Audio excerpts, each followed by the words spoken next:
I'm Dr. Padmakali Banerjee, the Vice Chancellor of IIL University Program, India. It's a pleasure to be here.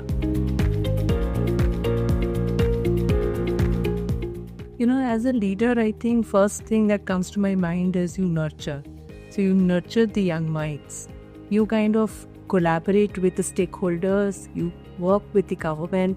You empower your faculty members. You create a beautiful ecosystem.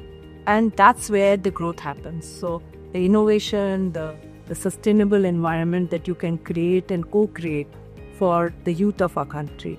So a leader, definitely as a vice chancellor and senior leadership within the universities, they have to look at the future of India.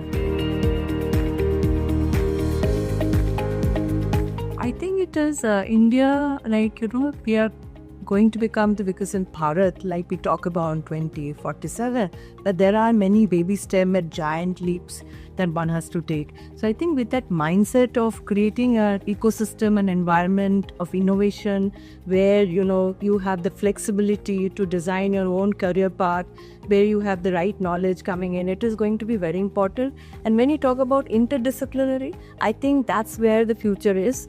So we do not want to compartmentalize stuff, but to bring them together. Just like you're solving a block assembly, where you get together, different minds come together to solve the problem. And we also look at the world at large in terms of where the geopolitics is moving, where India, what are the thrust areas, be it climate change, be it infrastructure, be it education per se, healthcare. So these are some of the very pertinent areas. So a university is the right ground where, all of the creativity can really bloom. And that's where you can see a brighter future for India. I think coming to SIPU and specifically to Mahindra University, I have been an ardent follower of what Mr. Anand Mahindra has been doing. So it was really a pull. And I feel that it's so true to who he is. I can see the ethos very much ingrained into this university. And also I saw students who are really bright and happy and see the future as one of the best too.